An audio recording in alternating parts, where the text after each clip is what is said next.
with the 2024 draft just around 5 days away, I'm going to be doing my final mock draft as there has been some changes in recent draft players like Nikola Topic, who partially tore his ACL, which will make his draft stock much lower than before.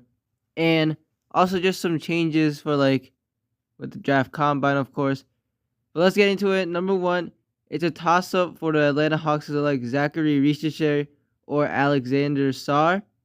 But I'm still going with the choice of Alexander Sarr because he fits what they need and is a great prospect. Atlanta needs a center right now. Clint Capella is a good center, but hasn't been that good with Atlanta. And Onyeka Okongwu has not been that good either. So Sarr will bring them another piece to start possibly a rebuild. And also he has a great mid-range with a potential to have a great three-point shot.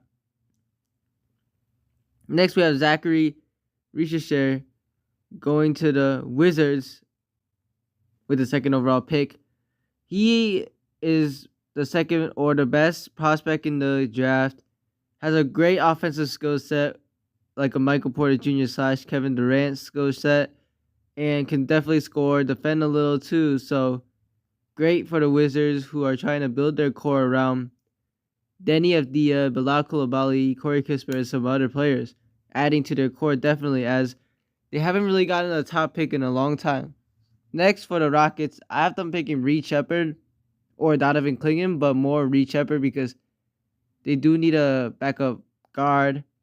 Sheppard, shown he has been a pesky defender, although size isn't that big. But he does have a 42-inch vert, which is the best, basically. I think tied for the best in the draft combine, which is insane. Next, for the number 4 pick, I have the San Antonio Spurs selecting Stephon Castle, a riser right now, because a great defender for Victor Wembanyama to have another guard. Could be a point or shooting guard, most likely a shooting guard though. But a great player to be with Wemby, with a great defense to pair up with Wemby, and also just a solid player who has potential definitely to have a good offense. So definitely a great pick there if the Spurs get him. And then for the 5th pick, I have the Detroit Pistons selecting Matas Buzelis from the G League Ignite. Matas is a great forward who was projected to be number 1 with the 2024 draft before the season started, or college season and stuff. Slipped down recently, but he did well, averaging 16 a game in the G League. And he's also a solid playmaker who can help. And the Detroit Pistons just need more young wings or just players in general who can help them rebuild, because last year was a disaster. Next, with a 6th overall pick, I have the Charlotte Hornets selecting Donovan Clingan from UConn. Clingan is a good player who, was one of the best defenders in the league, and his post game is pretty good. And for the Hornets, maybe they still want Mark Williams, but Clingan definitely could be another fit there if Mark doesn't pan out. But if I see them not selecting Donovan Clingan, then I see them selecting Ron Holland, who can add another small forward or power forward to help pair with Brandon Miller and LaMelo Ball, a great defender as well. Can score in bunches too if they don't select Donovan Clingan. And for the Blazers, I have them selecting Ron Holland as well if Donovan Clingan is off the board. But if Donovan Clingan is on the board, I have them selecting Donovan Clingan. For the 8th pick, I have the San Antonio Spurs selecting Nikola Topic, a great playmaker, the best playmaker in the draft. And although he partially tore his ACL and has been somewhat injury prone. I mean, it doesn't really matter that much because we've seen players like Chet be out for a whole year and still be great. So I have them taking Topic at 8 because his stock does fall a little, but the Spurs definitely are interested in him, and he's can be a great point guard, which they really need. They had Sohan guarding it in the first half, and then they have Trey Jones, who is decent, but they could use Topic to pair up with Wemby and Stephon Castle.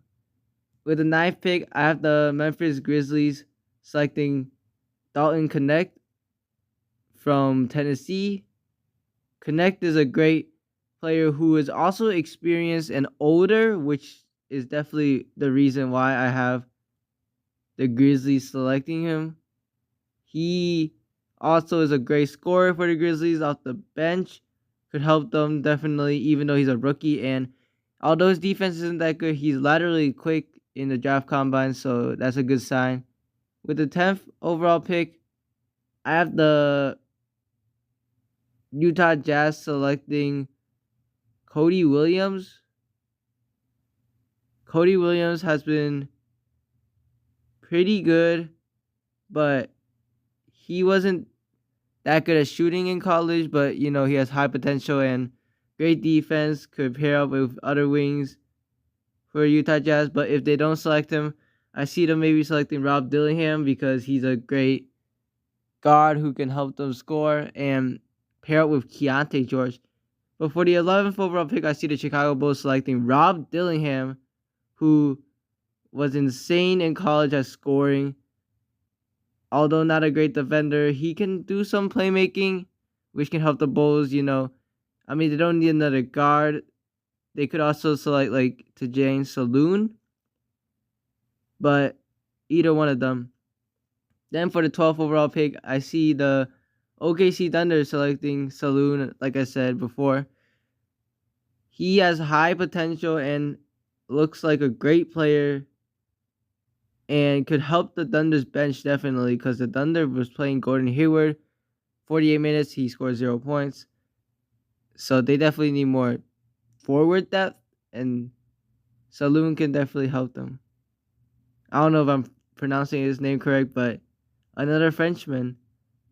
13th, I see the Kings selecting Devin Carter, who has jumped up heavily after the draft combine. Really pesky defender, great defender for the Kings who can help them with their guard depth. They have Keon Ellis, but they could use another guard off the bench.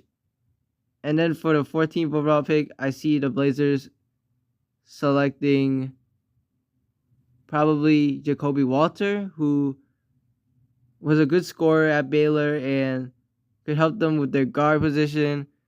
Off the bench, they do have a lot of guards already, but he can improve that young core even more. But yeah, that's basically it. Thank you guys for watching. We're out.